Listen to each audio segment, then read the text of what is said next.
What we have behind us is the CP-140 Aurora from the Canadian Forces. It's a long-range patrol aircraft, and this particular airplane is based out of Greenwood, Nova Scotia. The CP-140 Aurora was purchased by the Canadian Forces in the early 80s. It originally was an anti-submarine warfare aircraft, and it still is. However, its roles have expanded quite drastically, and now on top of anti-submarine warfare, we use it for, basically we refer to it as long-range patrol. Because we have such a long endurance, we can fly such a long time, and because of the sensor suite that we have on board, we're able to carry out all kinds of missions ranging from search and rescue to looking for particular interests, whether it be counter-narcotics, fisheries patrols, just sovereignty patrols in areas that are far away, such as northern Canada. Not any airplane can go there because it's such a vast expanse. So that's what we use it for, a whole bunch of long-range missions that can be carried out by very few airframes that have the capabilities that we have. The airplane has a range, an endurance, I should say, of 10, 12 hours. 10 hours would be a typical mission. We can stretch it to 12 hours fairly easily. And the range could go up to 15 hours, but at that point we're starting to get into a pretty long day. In order for us to get that kind of endurance out of the airplane, we routinely shut down engines because turbo propeller airplanes are more efficient when they work it a little harder. So we'd rather have 3 engines working harder, and they actually spend less fuel than 4 engines that are actually taking it a little bit easy. So it's not uncommon for us to shut down 1 engine, and even 2 once we're light enough to carry out our mission and go on for a fairly long time. The CP-140 Aurora is powered by 4 turbo propellers engines, and they are the engines themselves are Allison T56s that produce 5,300 horsepower. The propeller itself is limited to 4,600 horsepower, so we refer to the airplane as the engine being capable of producing 4,600 horsepower.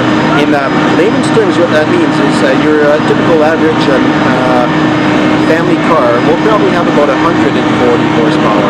So with us, 4 of these engines producing 4,600 horsepower, if we were to compare that to, let's say, the IndyCar races that come here to Toronto every year, if you were to take all those cars together at the same time and producing all the power that all those engines together can produce, that would be about the equivalent of what this airplane does with its 4 engines.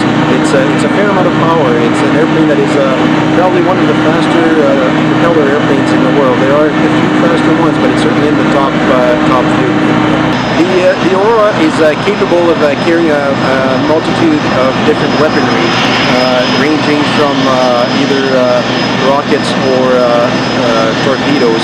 These particular airplanes in Canada are not configured for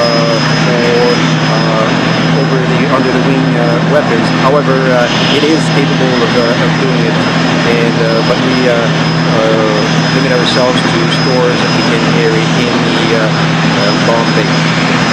So what we have here is the pointy end of the airplane, the cockpit or the flight deck, where basically we fly the aircraft from. It's a 3-people flight station. There's the pilot and co-pilot, as you have in most airplanes, and then we have a center station as well that is the flight engineer. The flight engineer will help us, the pilots, when we're flying by either being a third pair of eyes for the pilots, and that's most of their job, is controlling the aircraft systems such as pressurization, temperature in the airplane, and more importantly the general health of the engines. There are a multitude of gauges that he monitors, and will make sure that the engines are performing as they are, and pick up any potential problems early on before they turn into something more significant. We're now looking at the middle of the aircraft, which is the seats where the sensor operators sit, and we have a variety of equipment and sensors we this is what we're looking at now is the crew rest area. The airplane can carry up to 20 people at a time, but there are 10 working stations, so that due to the long missions we conduct, we need to, it is a good thing for us to take a break every now and again and recharge, if you will. So typically people will come here and will eat. We carry meals with us, and we carry obviously water and coffee as required. And this is the back of the airplane, and that's where we relax a little bit during the mission.